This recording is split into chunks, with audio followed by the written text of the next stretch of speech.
Rain tapped softly against the large windows of the castle on the hill hotel, perched on the highest slope of Poiana Brasov, its stone towers bathed in the grey light of an autumn morning. Ilinca Rusu ran a cloth over the carved wooden banister of the main staircase, her movements precise, almost mechanical, like someone used to passing unnoticed through places where, years ago, her family had once had a heavy say. She wore the grey-blue uniform of the housekeeping staff, her chestnut hair pulled back in a simple ponytail, and in her eyes there was a determination few would have suspected in a discreet chambermaid who always kept her gaze low. No one at the hotel knew who she truly was. To her co-workers she was just Ilinca, the new girl from Zarnesht, hard-working and quiet. To Andrei Voicu, the hotel's owner, she was not even that. Andrei had seen her perhaps 2 or 3 times in passing, in the hallways he strode through hurriedly. Phone at his ear, mind lost in numbers, contracts and meetings with foreign investors. To him, the housekeeping staff was an invisible piece of the machinery that kept the hotel running flawlessly. A machinery he never had time to look at in detail. That morning, however, something was about to change. Kristina Voicu, Andrei's older sister, and the hotel's director of operations, climbed the stairs with quick steps, her face pale and her voice trembling slightly. "Andrei, we need to talk. Now," she said, walking into her brother's office without knocking. Andrei looked up from his laptop screen, frowning. "What happened?" "Mrs. Elvira Constantinescu, in the royal suite on the 3rd floor, says a bracelet of hers has gone missing. A very expensive one, with diamonds. She claims she left it on the nightstand last night, and this morning it was gone." Andrei stood abruptly, his jaw tight. Elvira Constantinescu was not just any client. She was one of the most influential women in Eastern European real estate, someone whose words could make or break a luxury hotel's reputation in a single evening, with one post on social media. "Who cleaned that room this morning?" he asked, his voice sharp. Kristina hesitated for a moment. "Ilinca Rusu, the new girl." Andrei didn't wait for any further explanation. He went down the stairs 2 at a time, crossed the lobby with determined steps, and the employees who saw him coming stepped aside instinctively, sensing the storm before the storm. He found Ilinca at the end of the 3rd-floor corridor, pushing the cart of clean towels, completely unaware of what was about to fall on her. "Miss Rusu," Andrei said, his voice cold as ice, "do you have any explanation for Mrs. Constantinescu's missing bracelet?" Ilinca looked at him, puzzled, then felt her stomach tighten. "I don't know what you're talking about, Mr. Voicu. I only cleaned the room as I do every day. I didn't touch any guests' personal belongings." "You were the only person who entered that room this morning," he replied sharply. "The bracelet was on the nightstand last night. Now it's gone. Draw your own conclusion." "I didn't take anything," Ilinca said, her voice trembling but firm. "Maybe it fell somewhere. Maybe the lady put it somewhere else without remembering. Please, let me go back and search carefully." Andrei looked at her for a long moment, and in his eyes there was no trace of doubt about his own decision. For years he had built the hotel's reputation on rigor, on unwavering standards, on the idea that any mistake, however small, had to be dealt with without compromise, in order to protect the image his father, Vasily Voicu, had built over decades. In his mind, an incident like this could not be left to chance, especially with a client of Elvira Constantinescu's stature involved. "I'm sorry," he said, though his tone carried no trace of regret, "but I cannot risk this hotel's reputation. You are dismissed, effective immediately. HR will prepare your paperwork." "Mr. Voicu, please," Ilinca whispered, feeling tears burn at the corners of her eyes, but refusing to let them fall in front of him. "This isn't fair. I didn't do anything." "Rules are rules," he said, already turning on his heel, ready to leave.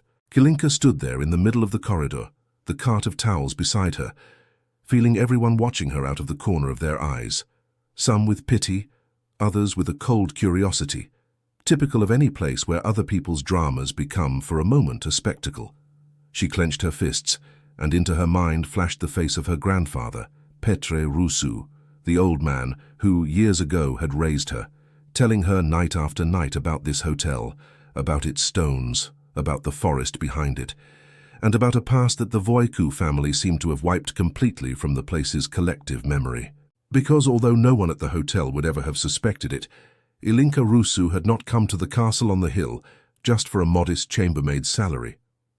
She had come for something else, something far more important, a promise made to her grandfather before his health had begun to fail, a promise to find out the truth about what had really happened 30 years earlier between Petre Rusu and Vasile Voicu, Andrei's father. She gathered her things from the locker room in silence, under the watchful eyes of her co-workers, who dared not say anything, afraid of sharing the same fate. Mihai, the hotel's concierge and her only true friend there, was waiting for her at the staff exit, his face full of concern. "Ilinca, what happened? It doesn't make any sense. You're the most careful person on the whole staff." "It doesn't matter, Mihai," she said, trying to sound calm, though her voice shook. "This Voicu has already decided everything, without listening, without checking. Exactly like I always said about that family." Mihai looked at her, confused, not understanding what she meant, but he didn't get a chance to ask, because Ilinca was already walking away toward the parking lot, bag over her shoulder, with a new resolve, stronger than before, burning in her chest. This unjust dismissal was not going to stop her. On the contrary, it gave her even more reason to continue what she had started, even if that meant finding another way to get closer to the truth hidden somewhere in the hotel's old archives, or perhaps even closer to Andrei Voicu than she could ever have imagined. What neither Ilinca nor Andrei suspected, on that rainy October afternoon, was that their paths would cross again, far sooner than either of them expected, and that this second meeting would change the course of both their lives forever. 3 days later, in the small kitchen of the house in Zernesti, Ilinca sat at the table with her grandfather Petre Rusu, a man past 70, with rough hands and blue eyes, faded by time but still alive, still full of an old pain that time had never managed to fully heal. On the table, between steaming cups of tea, sat an old tin box, rusted at the edges, in which Petre kept the only proof of a past the world had forgotten, but which he could not forgive. "So they fired you," Petre said in a low, almost resigned voice, "just like his father did to me, pushing me out of my own business without blinking." "They didn't fire me because they know who I am, Grandpa," Ilinca said, taking his hand. "They fired me over a bracelet I never stole. It's an injustice, but a different injustice from the one you went through." Petre sighed deeply and opened the tin box. Inside, among yellowed photographs and handwritten letters, was a carefully folded document, its edges crumbling. "Here," he said, handing her the paper. "This is the original contract from the year we opened the hotel together with Vasile. We were both young. We both had nothing but a plot of land I'd inherited from my father and a dream. Vasile brought the money from a foreign bank. I brought the land and my skills as a builder. We were equal partners, 50-50, just as it says in black and white right there."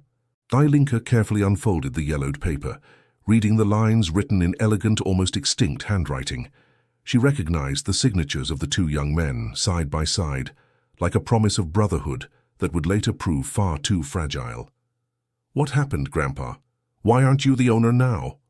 Petre was quiet for a while, looking out the window toward the mist-covered mountains on the horizon. "Your grandmother, my wife, fell seriously ill that winter. I urgently needed money for treatment, more money than I'd ever had at hand. I went to Vasile, my friend, my partner, and asked for his help. He offered to buy my share of the business at a price far below its real value, promising that once I got back on my feet financially, he'd let me buy my shares back at the same price. He even put it in writing, in a separate clause. But when I finally managed, a few years later, to gather the necessary money, Vasile refused to honor the agreement. He told me the business had grown enormously in the meantime, and that the original price no longer applied. He left me with nothing, Ilinca, except my pride and this paper, which no lawyer in the region wanted to touch, afraid of ruining their relationships with the Voicu family." Ilinca felt anger and sadness twisting together in her chest. "And that clause about the right to buy back? Why didn't you take him to court?" "I tried, my dear. But Vasile had money, he had lawyers, he had friends in every courthouse in the county. I had only my word and a piece of paper he called legally non-binding. I gave up, not because I believed he was right, but because I no longer had the strength to fight. But I swore that one day the truth would come to light. Ilinca looked at the document again. Then her eyes stopped on a detail she hadn't noticed before. At the bottom of the page, beneath the signatures, there was a note written in different, almost faded ink, referring to a second copy of the contract, kept, according to the text, in the hotel's notarial archive, the room designated for founding documents. "Grandpa, look at this. There's a second copy somewhere in the hotel. If I find that document, maybe we can prove publicly that your agreement was real and that the buyback clause was broken." Petra looked at her with a mix of wonder and fear. "Ilinca, I don't want you putting yourself in even greater danger. That family has power, has influence. They've already fired you for something you didn't do. What do you think they'd do if they found out you're my granddaughter and that you're chasing old documents?" "That's exactly why they don't know who I am yet," Ilinca said, resolute. "When I got the job there, I used my mother's name, Rusu, which is common enough not to raise suspicion. Andrei Voicu hasn't even really looked at me until 3 days ago, when he wrongly accused me. He has no way of knowing the connection between us. But now you're fired. How do you plan to get back into the hotel?" Ilinca fell silent for a few moments, thinking. Then an idea began to take shape, a risky idea, but perhaps the only path left. "I'll find another way to get close, Grandpa. Maybe not as an employee, maybe as someone else." That evening, back in her room, Ilinca opened her old laptop and began searching for information about upcoming events at the castle on the hill. To her surprise, she discovered that in just 2 weeks, the hotel would be hosting a charity ball to raise funds for restoring cultural heritage sites in the Brasov area, an event expected to draw journalists, local officials, and, of course, Andrei Voicu himself as host. A friend from university, Diana, now worked as an independent event organizer and happened to be short one volunteer for the team helping run the ball.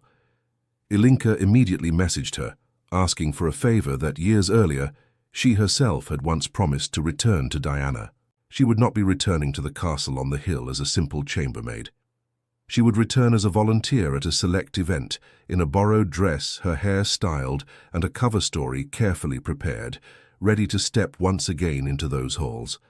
This time much closer to Andrei Voicu than she had ever been, and far more determined to uncover the truth his family had hidden for 30 years.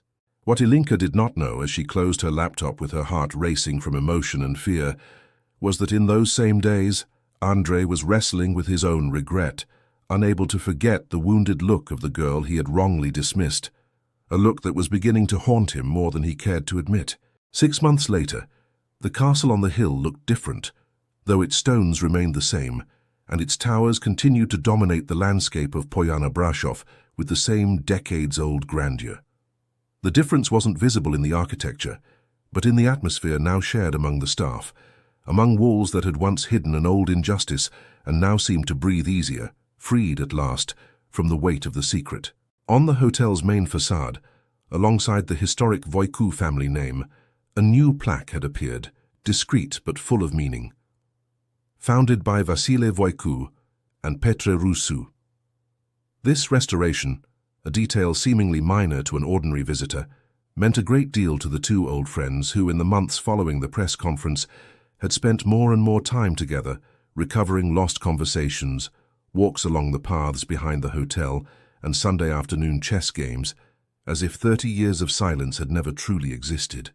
Petre Rusu, now officially co-owner of the hotel again, chose not to involve himself directly in day-to-day management, preferring an honorary advisory role, content to see justice restored and his legacy publicly recognized at last. The compensation he received for the years of injustice was used in large part to establish a foundation supporting young people from rural areas around Brasov who wished to study hotel management, a way for Petra to turn the pain of the past into opportunity for future generations.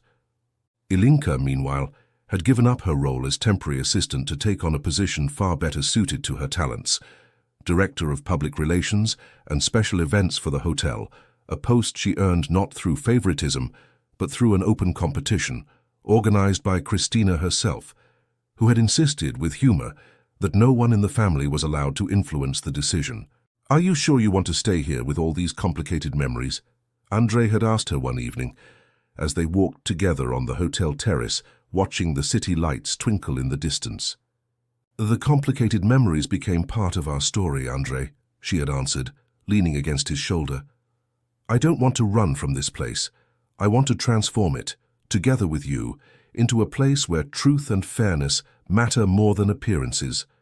Their relationship had grown in those months, with a naturalness surprising for two people whose lives had begun through an injustice and a secret. Andrei had gradually learned to listen more and judge less hastily, a change the hotel staff noticed with quiet joy, and Ilinca, in turn, had discovered that the man behind the cold businessman's reputation hid a heart capable of a loyalty and tenderness few would have guessed he possessed. On a clear spring morning, with the garden in front of the hotel blooming in every shade of pink and white, Andrei led Ilinca, under the pretext of planning a future event, toward the very spot where, months earlier, he had stopped her for the first time to wrongly accuse her. This time, however, that corridor no longer carried any shadow of suspicion or pain. "Do you remember this place?" he asked her, a trace of emotion in his voice. "How could I forget?" Ilinca answered, with a faint, bittersweet smile, but full of affection. "This is where it all began, in the worst possible way." "That's exactly why I chose this spot," Andrei said, slowly kneeling before her, pulling a small blue velvet box from his pocket. "I want every painful place in our story to become, from now on, a place of joy. Ilinca Rusu, will you do me the honor of becoming my wife?" Ilinca felt tears well up in her eyes again, but this time they carried only happiness, a happiness she never imagined possible when she had set out, heavy-hearted, in search of the truth for her grandfather. "Yes," she whispered, then louder, with a laugh full of emotion. "Yes, Andrei, I will." News of the engagement spread quickly through the hotel, and that evening turned spontaneously into a small celebration organized by the entire staff, attended also by Petre and Vasile, the two old friends raising a glass of wine in honor of the young couple in love, but also in honor of their own rediscovered friendship, living proof that no injustice, however old and painful, is impossible to heal once truth, courage, and forgiveness finally find their way to one another. The story of Ilinca and Andrei remained, in the years that followed, one of the most beloved local legends of Poiana Brașov, told to curious visitors by hotel staff with quiet pride, as living proof that sometimes the greatest fortunes are not measured in money or property, but in the courage to speak the truth even when it seems unbearable, and in a love capable of blooming unexpectedly from the very roots of an old injustice. Dear friends, we hope the story of Ilinca and Andrei touched your heart as much as it touched ours while we wrote it. If this story's emotion won you over, we warmly invite you to subscribe to our channel and hit like to help us keep bringing you stories like this about courage, truth, and rediscovered love. Every day we prepare new stories, just as full of unexpected twists and emotion, so don't forget to turn on notifications so you never miss a chapter of what's coming. We'll be waiting for you in the comments to hear which part of Ilinca's story moved you most, and we can't wait to see you again for our next story. That night, in the small kitchen of the house in Zernesti, the two old friends talked late into the evening, with a sincerity that only time and regret can build. Petre listened, his eyes red, to the apologies Vasile offered slowly, his voice trembling, while Andrei and Ilinca, seated at the edge of the table, watched in silence, witnesses to a healing neither of them had dared hope for. "I'm not asking you to forget, Petre," Vasile said at one point, hands clasped together. "I'm only asking for the chance to make amends while I still can." 30 years, Vasile," Petre whispered, with bitterness, but also a trace of gentleness. "For 30 years I carried that anger like a stone in my chest. I don't know if it can be fully mended, but maybe, at last, it can be set down." Their conversation was interrupted by the ring of Ilinca's phone. Diana, her friend, called anxiously, informing her that the post about Radu Petrescu's press conference had already appeared on local social media, stirring waves of speculation and comments, some openly accusing the Voicu family of historical fraud, others defending them just as fiercely. "We need to act before Petrescu does," Andrei said, standing resolutely. "If we let this story come out through him, twisted, used only as a weapon of blackmail for the land, we'll lose control of the truth.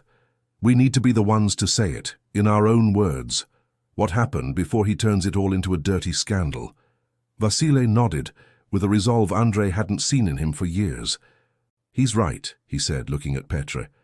"Let's hold our own press conference tomorrow morning ahead of Petrescu, not to defend ourselves, but to tell the truth, completely, hiding nothing. And you, Petre, if you agree, will receive your rightful share of the business back, as it should have been 30 years ago, plus everything owed to you for the years of delayed justice."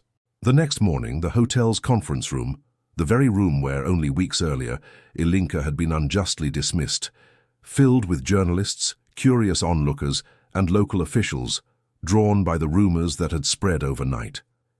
Radu Petrescu, who had also arrived wearing a look of barely concealed displeasure beneath a false smile, sat in the front row, waiting to see how the event he hoped to dominate with his own revelations would unfold. Vasile Voicu stepped onto the podium, Petre Rusu beside him. The two old men standing shoulder to shoulder in public for the first time in 30 years. The room fell silent, startled by the unexpected image. "Thank you all for coming," Vasile began, his voice firm though emotion showed clearly on his face. "I asked for this meeting to tell, in my own words, a story I've kept hidden for far too long, out of pride and fear. 30 years ago, this hotel was founded by me together with my friend Petre Rusu here present. During a time of financial hardship for his family, I bought his share of the business, promising him the right to buy it back later. When that moment came, I did not honor my promise. It was a selfish choice, one I deeply regret." A murmur of astonishment swept through the room, and the journalists' cameras began capturing every word. "Today," Vasile continued, "in front of you I am correcting this injustice. Petre Rusu will receive his rightful share of this hotel's ownership, according to the original contract, plus compensation for the years of delayed justice.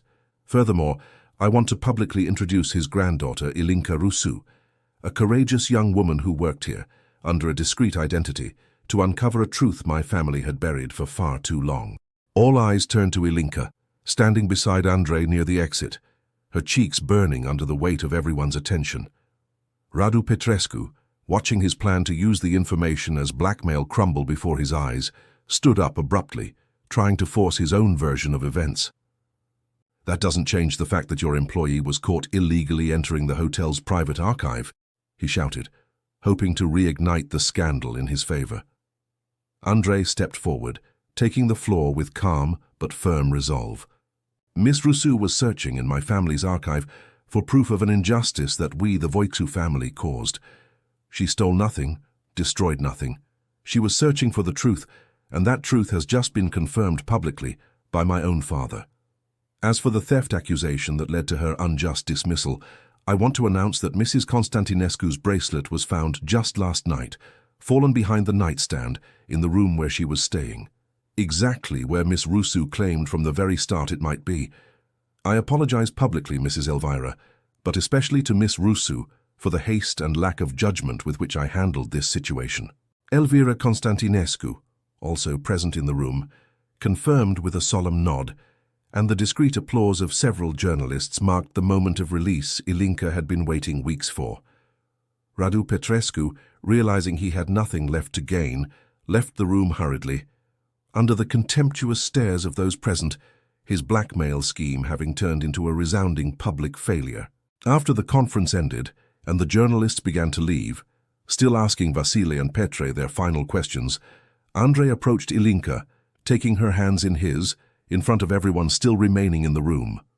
"Ilinca," he said with a sincerity he had never before allowed himself in public, "I'm sorry for everything you endured because of my family, because of me.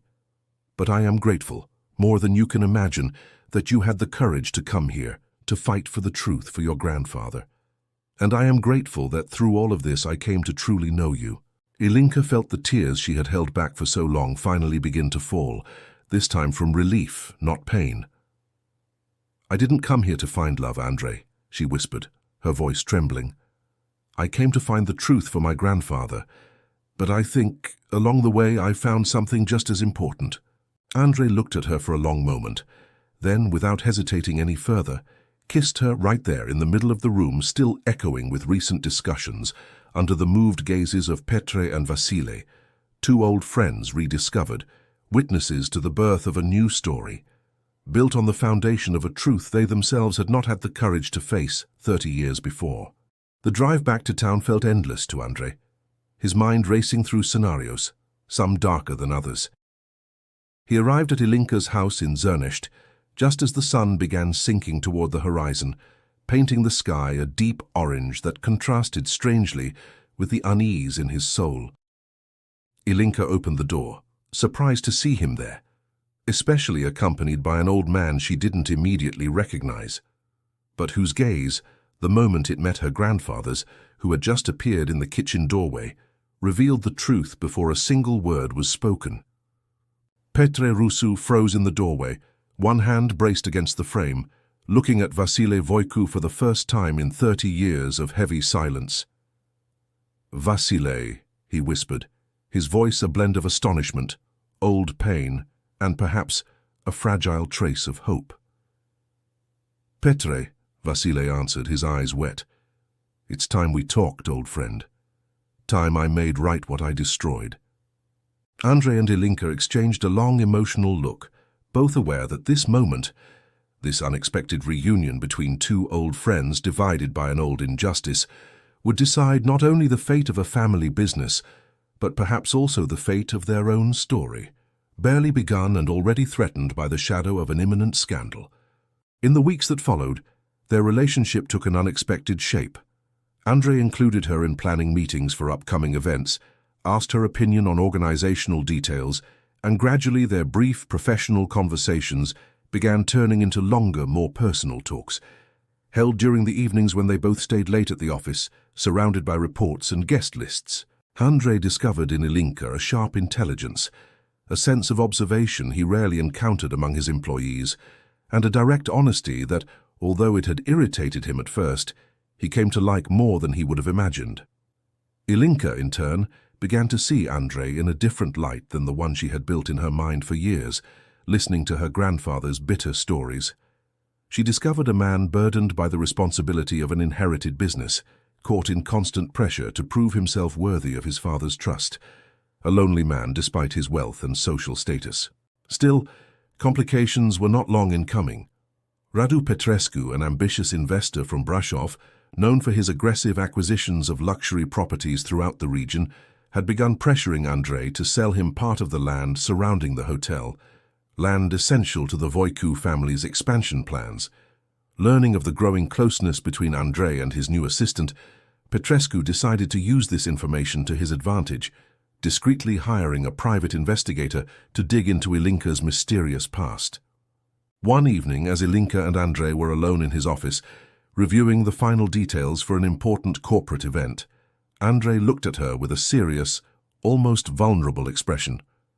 "Ilinca," he said, using her first name for the first time without any trace of formality, "I know you promised you'd tell me everything when you were ready, but I have to ask you something important. Does this old injustice have anything to do with my father?" Ilinca felt her heart race, aware that the moment of truth was approaching, though still unsure whether she was ready to face it fully. "Yes," she whispered at last. "It has to do with your father and with my grandfather."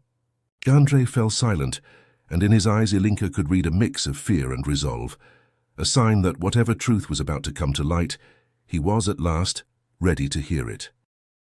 Andrei arrived there on a foggy morning, his car parked carelessly in front of the wrought-iron gate, his thoughts still stirred by the conversation he'd had with Ilinca the night before.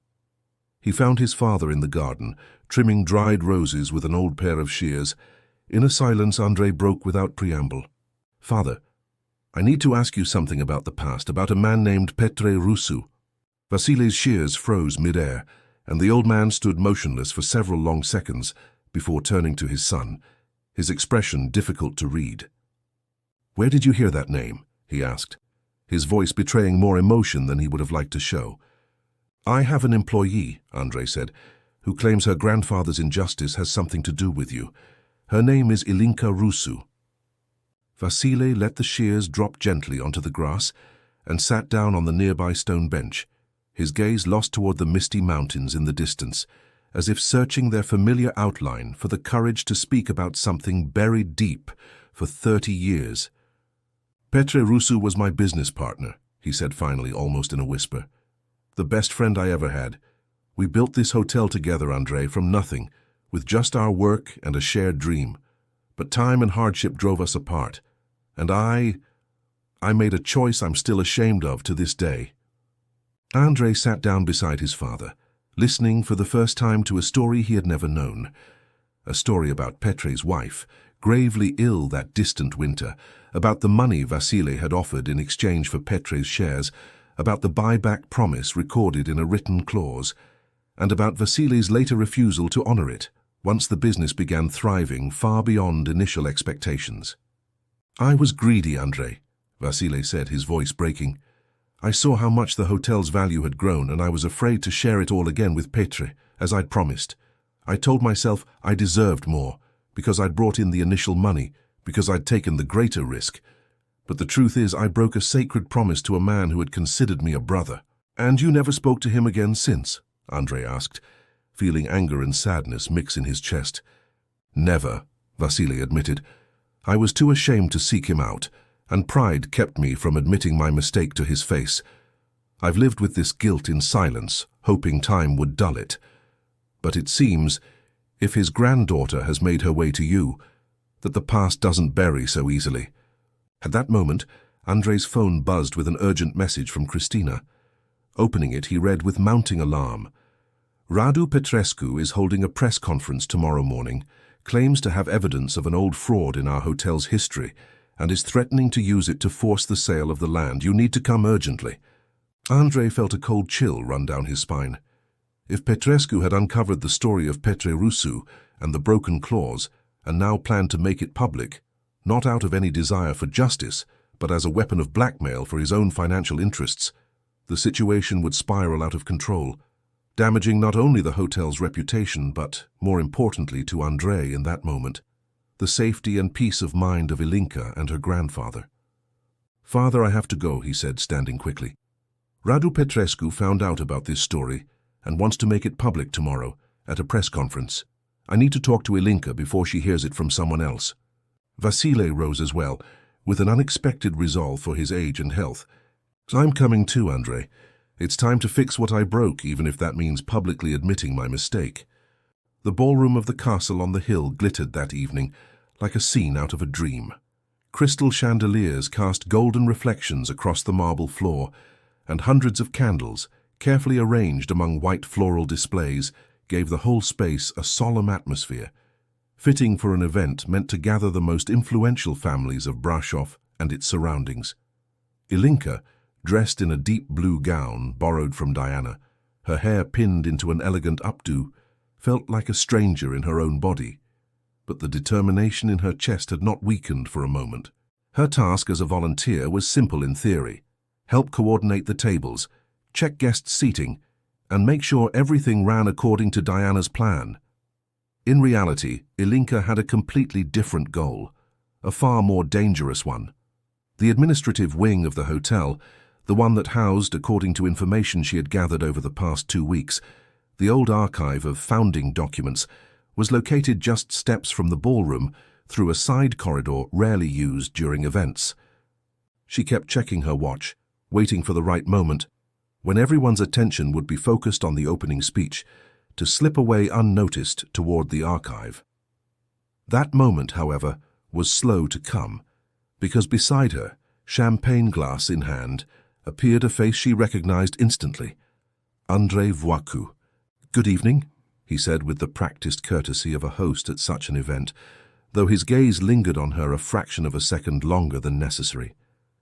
"Have we met before?" Ilinca's heart pounded, but she managed to keep her composure. "I don't think so, Mr. Voicu," she said, lowering her voice slightly and shifting her posture, hoping the dim lighting and elegant dress would make enough of a difference from her housekeeping uniform. "I'm here as a volunteer, helping with the organization."